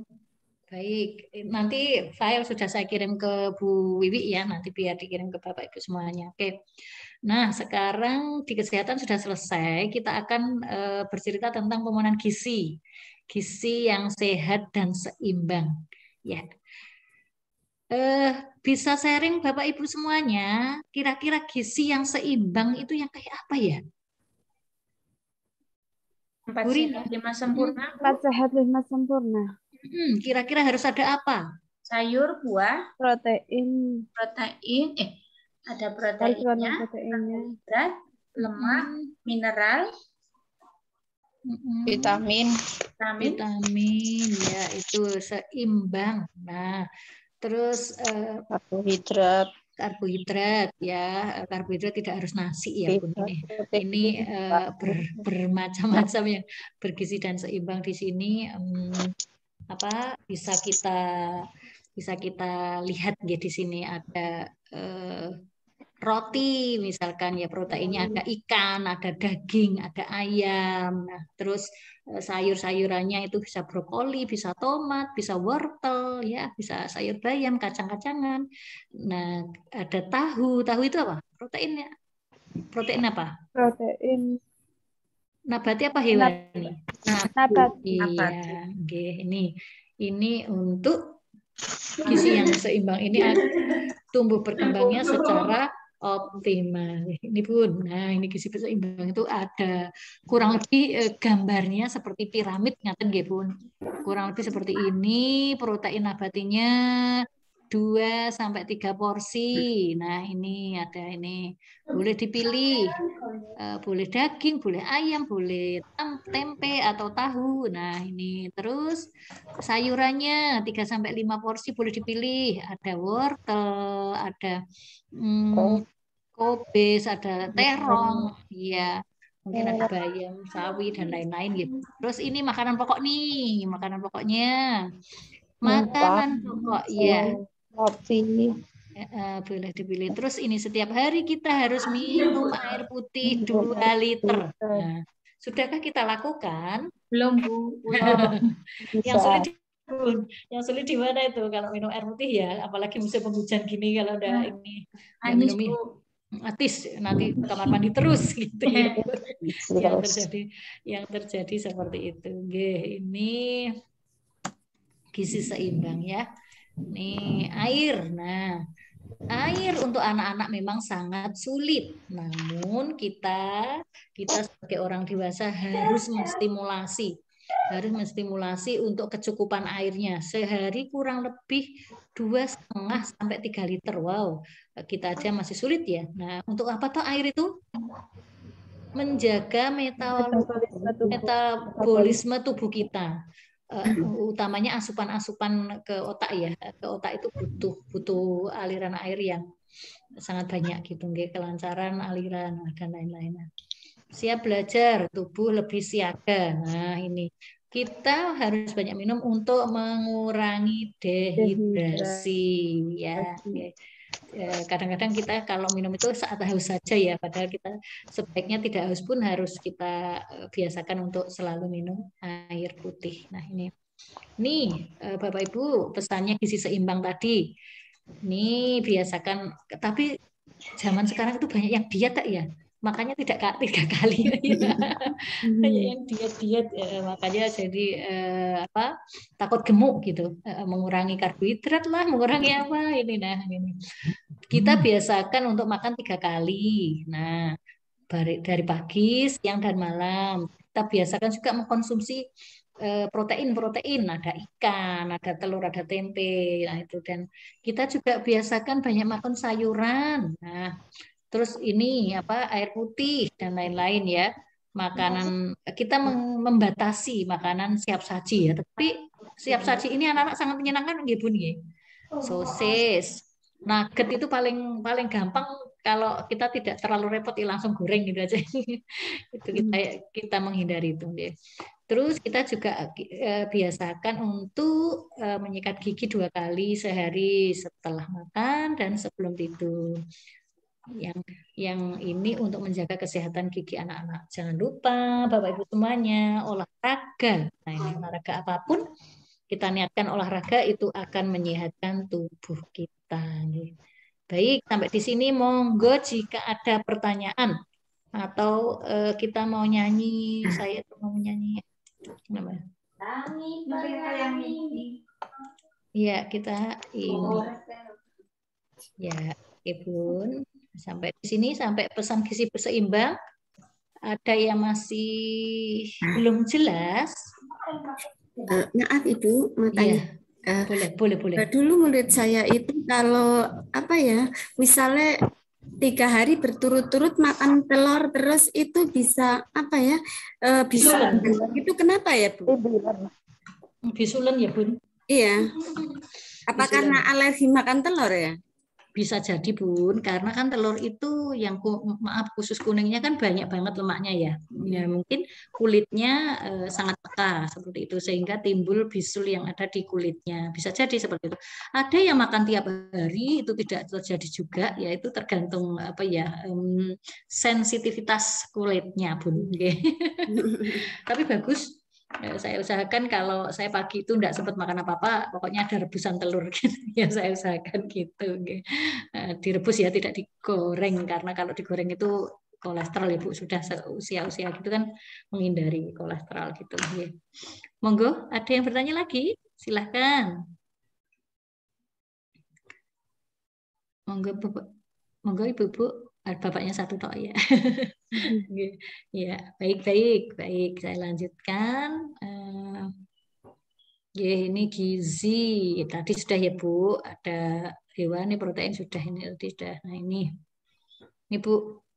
Nutrisi yang tepat itu sejak dalam kandungan. Terus Bu Suci pertanyaannya, pernah enggak Bapak Ibu melihat atau menyaksikan orang-orang yang hamil awal-awal bulan trimester pertama itu mabuk, tidak doyan makan? Iya. Nah, terus bagaimana nutrisi yang ada di dalam kandungannya? Orang makan aja langsung muntah. Padahal awal-awal itu adalah pembentukan otak anak Bun. Iya.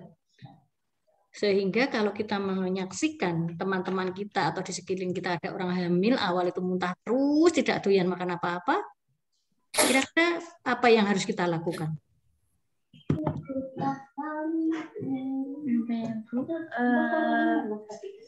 Cari apa ya? Apa yang harus kita lakukan jika kita melihat ada teman kita atau saudara kita atau tetangga kita saat hamil awal-awal itu benar-benar tidak kemasukan makanan karena muntah ya, trimester pertama itu apa namanya itu?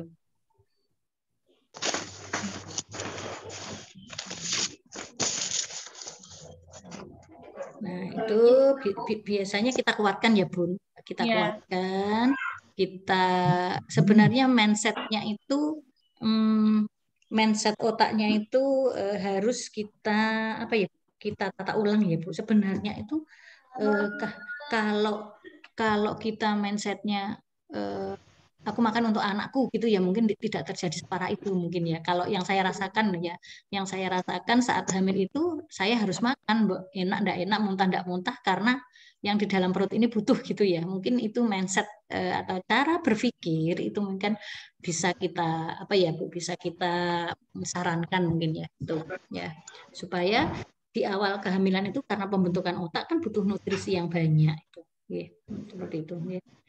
Terus selanjutnya ASI itu juga sangat lengkap, sangat baik, lengkap, seimbang gizinya ya. Itu yang diberikan kepada anaknya saat setelah melahirkan. Nah, menu seimbangnya yang lain adalah tadi sudah protein dan lain-lain, karbohidrat dan lain-lain. Baik, saya lanjut ya. Nih. Ini Bapak Ibu semuanya ukuran lambung bayi itu sangat kalau habis lahir itu masih yang dibutuhkan adalah apa Bun? ASI apa Bun namanya? Eksklusif. ASI eksklusif khususnya di awal-awal kelahiran karena ukuran lambung bayinya masih sangat sensitif, masih sangat kecil. Nah, cara memberikan ASI-nya juga ukurannya juga harus tepat gitu. Hari ke-1 misalkan ini di modul itu ada 5 sampai 7 cc. Ya. Itu sangat sedikit sekali ya. Tetapi nanti kan beda dia saat menghisap ASI ibunya. Nah, ini dan seterusnya hari kedua, ke-7 sampai hari ke-30 ini ukuran lambung bayi dari hari ke hari. Nah, ini Bun. Kolostrum ini Bun. Nah, yang tadi kita sebutkan yang ASI awal yang sangat bagus untuk kekebalan tubuh anak itu. Ini sangat bagus banget ini ya untuk kekebalan tubuhnya. Terus ASI sampai dia usia 2 tahun. Nah ini. Nah tadi terkait dengan ASI, makanan gizi seimbang ini bagus semuanya. Makanan-makanan yang bersumber dari hewan atau daging ini yang bintang 1. Nah ini protein hewani. Nah ini ada telur, ada daging, nah dan seterusnya. Yang dari biji-bijian, umbi-umbian, nah ini dan seterusnya. Ya.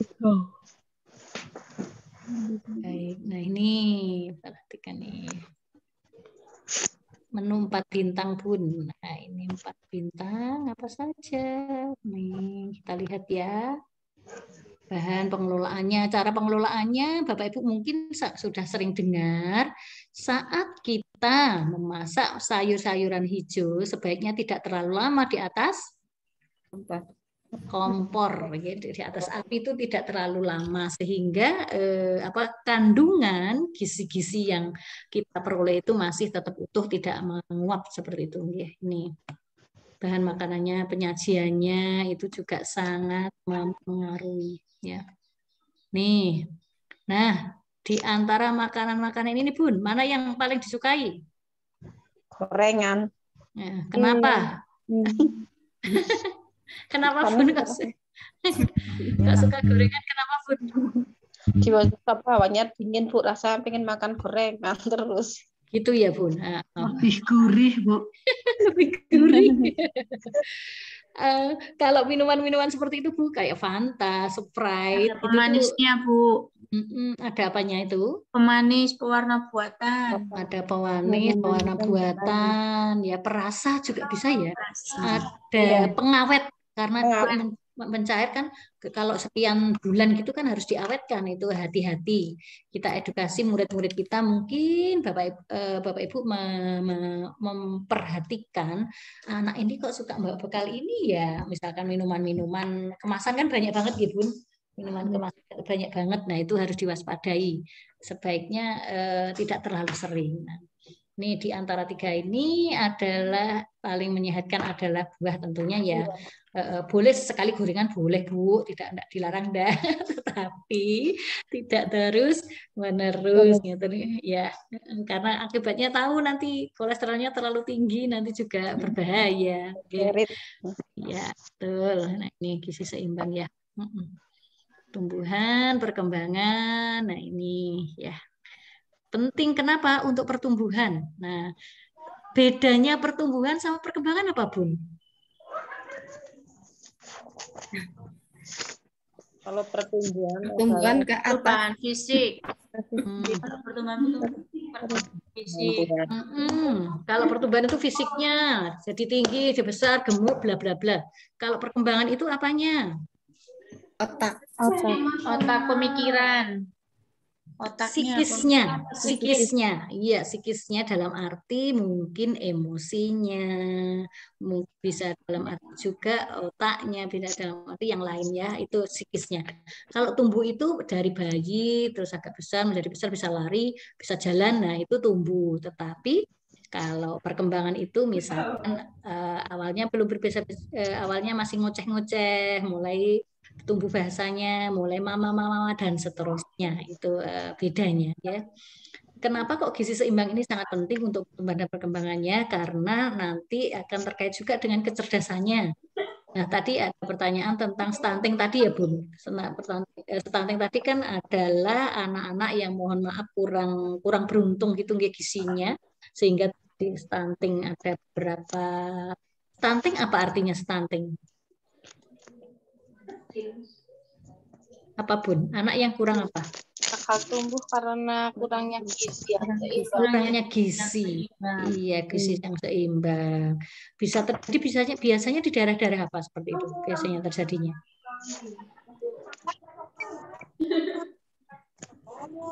Di Jawa Tengah itu penelitian agak banyak loh. Agak banyak. Coba banyak, Bun. Banyak, Bun. Nah, itu biasanya mohon maaf. Tahap ekonomi orang tuanya apa biasanya bekerjanya? Petani, Bu. Petani, sehingga kadang-kadang abaikan gitu nggih. Maaf, terabaikan gizi seimbangnya gitu. Mungkin sekedar kenyang gitu saja ya. itu nggih pentingnya. Terus untuk pemeliharaan kesehatan banyak sekali yang bisa kita lakukan karena dengan pemeliharaan kesehatan itu badan kita akan menjadi sehat. Salah satunya di masa pandemi itu adalah dengan prokes tadi, olahraga jangan lupa Bapak Ibu semua, berjemur dan lain-lain. Aktivitas biologi tubuh juga kita perhatikan nggih, kalau istirahatnya juga kita perhatikan supaya tidak terlalu lama begadang sampai malam seperti itu sehingga kita kurang tidur, badannya menjadi tidak nyaman nggih. Nih. Nah, ini Bapak Ibu semuanya terkait dengan pola makan anak nggih. Kita ini pengetahuan tentang pola makan ini kenapa kok ada di modul seperti itu, karena yang kita hadapi itu adalah anak-anak PAUD. Mohon maaf Bun, PAUD itu ada TPA. Ada yang di sekitarnya mulai pengasuhan usia 2 bulan? Ada? Pengasuhan 2 bulan. Habis cuti itu loh Bun, atau 3 bulan deh. 3 bulan itu sudah mulai di pengasuhan. Sehingga kita, kenapa tuh kok harus belajar pola makan dari balita dari 0 bulan? Bahkan 9 bulan dan lain-lain, ya karena kalau kita mengelola pendidikan yang nyun sewu tanda petik artinya di pengasuhan itu usia-usia itu sudah menjadi tanggung jawab kita, sehingga kita perlu belajar. Oh, mereka masih butuhnya ASI sampai usia berapa ASI? Ya sampai usia 2 tahun kita berikan ASI-nya gitu. Terus setelah dari ASI mulai naik, makanannya lumat, agak lembek-lembek seperti itu, sampai usia 9 bulan. Nanti kalau sudah 9 bulan, ada namanya makanannya mulai lembek, nah seperti itu. Dan seterusnya sampai di atas 1 tahun mulai makanan keluarga tentunya disesuaikan dengan kondisi anak. Tidak boleh terlalu pedas atau terlalu asin atau terlalu masam ya itu karena terkait lambung anak-anak yang belum sesiap seperti kita atau seperti orang dewasa. Tapi apa termosika? Nih, ini adalah anjuran yang disampaikan agar kita mengkonsumsi sehari itu jika anak usia 1 sampai 3 tahun, berapa porsi yang harus kita siapkan nasinya, berapa sayurannya, proteinnya, ASI-nya, dan lain-lain. Ini adalah anjuran konsumsi sehari-hari di anak usia dini nih sampai 6 tahun di situ ya. Nasinya kalau yang kita ampuh itu anak TK sampai 4 porsi. Wow, lumayan juga nih. Nah, dagingnya dan seterusnya ini ada semuanya. Ya, ada semuanya di situ.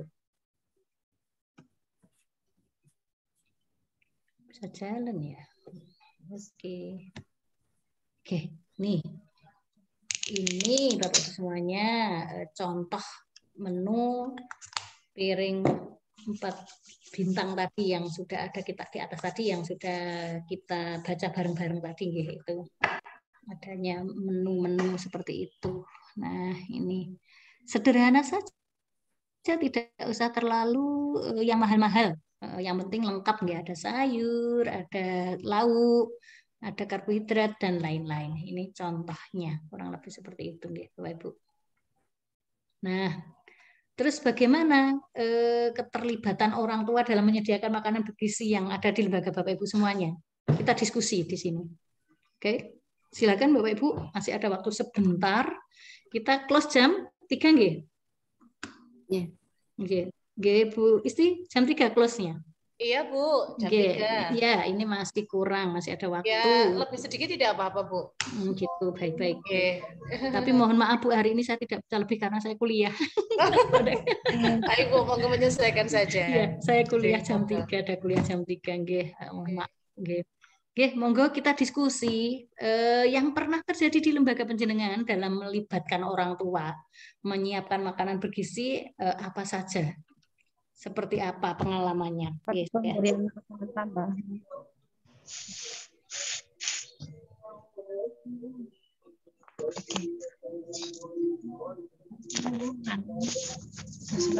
tua seperti itu.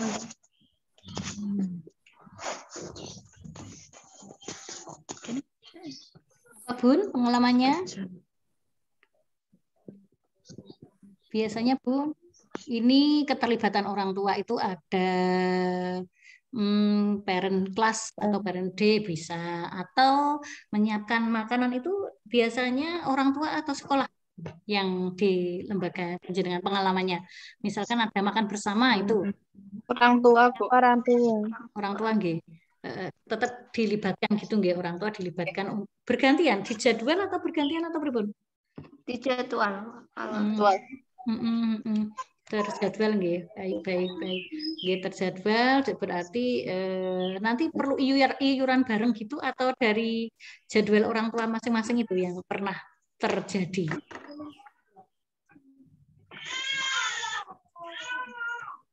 Halo. Nggih. Dari iuran masing-masing, Bu. Iuran tetapi dikelola gitu nggih. Iuran Ya, terus ada pembukuannya. terus nanti ada yang mengelola gitu nggih. Baik. Ada yang mengelola nggih. Baik, ini keterlibatan orang tua banyak ya Bun. Kita masing-masing lembaga punya style yang berbeda-beda bagaimana kita melibatkan orang tua dalam menyediakan gizi seimbang untuk murid-murid kita tercinta ya. Ini Bun yang terjadi ini 3 mal praktek gitu ya. Ini ada yang gizi berlebih, anak-anak yang obesitas. Iya, yang terlalu gemuk nanti juga obesitas. Kurang gizi juga seperti ini. Terlalu kurus. Nah, ini kalau ini defisiensi gizi itu apa ya? Kalau defisiensi gizi itu apa ini? Makro ini. Mikro ini hampir sama kekurangan gizi, hampir sama kekurangan gizi ya. Sehingga kondisinya seperti ini.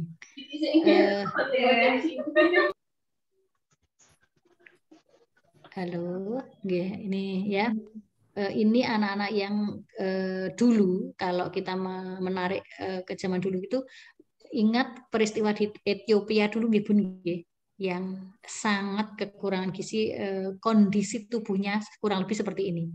Anaknya tinggal tulang dan kulit ya, karena kurang gizi, terus wajahnya itu kelihatan cekung banget, ini kelihatan cekung banget seperti ini, sehingga ini sungguh kasihan ya. Kadang-kadang kita aja yang diberi rezeki oleh Allah, kadang-kadang anak-anak kita yang sulit makan karena tidak mau makan. Kalau ini sulit makan karena mungkin tidak ada yang dimakan. Nah itu sehingga menjadi sebuah fenomena yang menyedihkan kalau masih ada terjadi kekurangan gizi seperti ini di sekitar kita.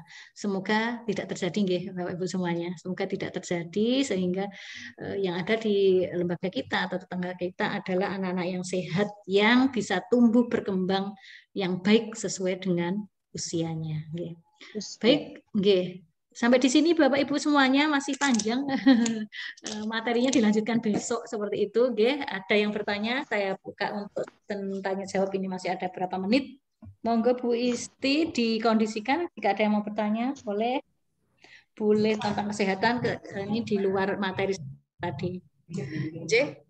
Monggo.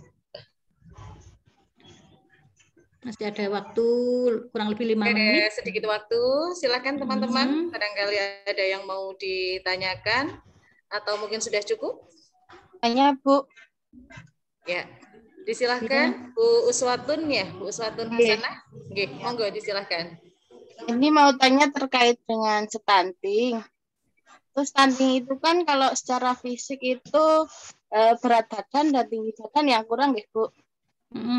Nah terus di lembaga kami itu ada yang kondisi fisiknya itu bagus, dia itu tinggi besar gitu Bu. Tapi secara apa ya?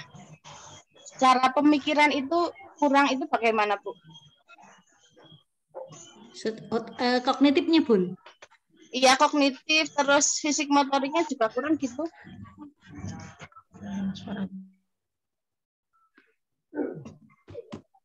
Ya, sudah cukup Bu Swatun pertanyaannya? Sampun? Oke. Ya. Bisa apa bisa dikatakan itu stunting atau tidak gitu Bu? Baik. Itu butuh dianalisa nggih Bun, itu butuh dianalisa kenapa fisiknya tidak masalah. Tetapi di kognitifnya yang ini ya, yang terjadi permasalahan sehingga kan butuh apa ini?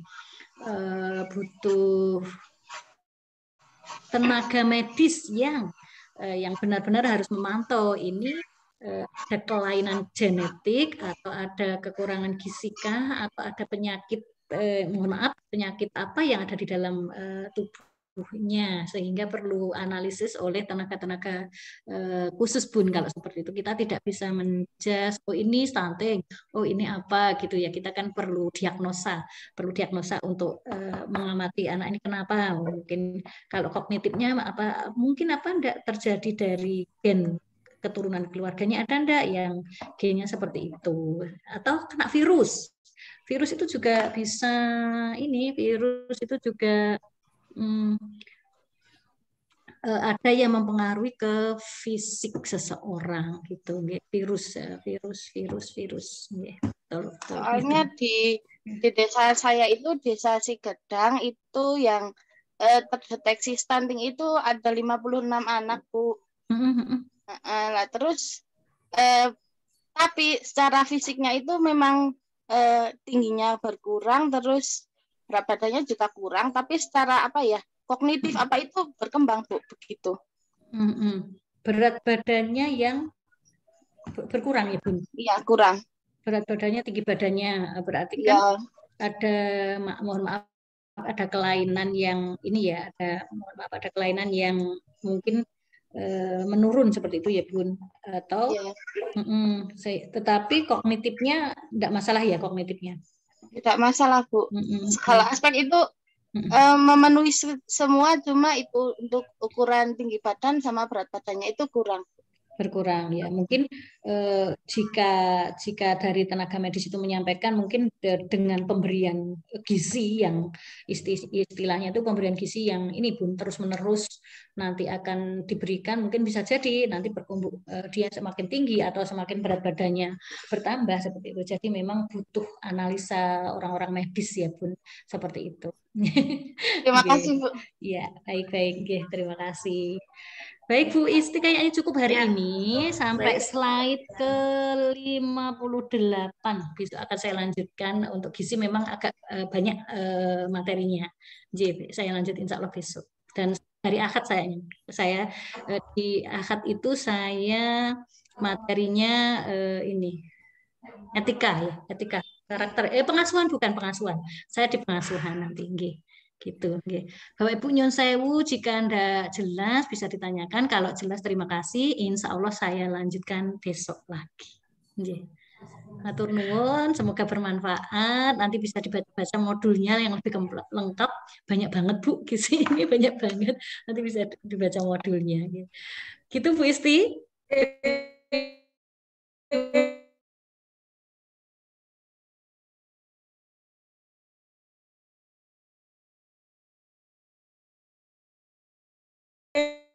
Terima kasih kebersamaan atas materinya, semoga bermanfaat. Dan yang masih memendam pertanyaan, bukan memendam perasaan, besok insya Allah masih ketemu lagi dengan Bu Suci.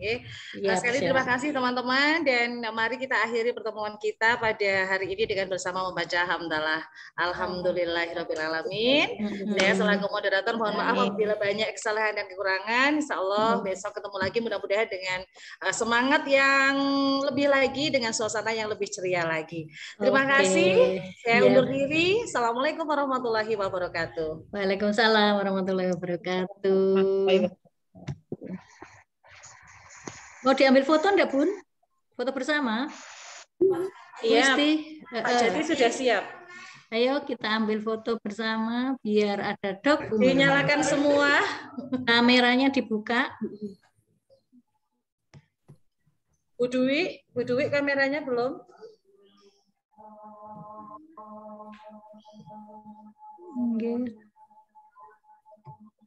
Oke. Ya, sip. Saya juga mau ambil. Terima kasih.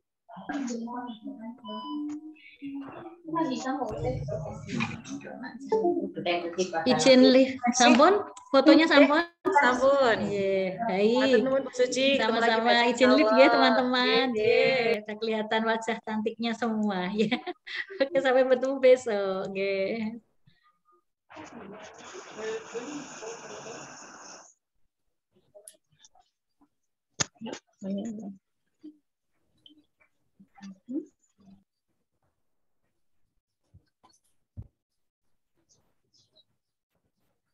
Besok waktunya masih sama ya Pak Jati ya? Jam 1 ya Pak Jati ya? Suaranya hilang Pak Jati. Iya Bu, sama jam 1. Bu Wiwi? Halo Bu Wiwi?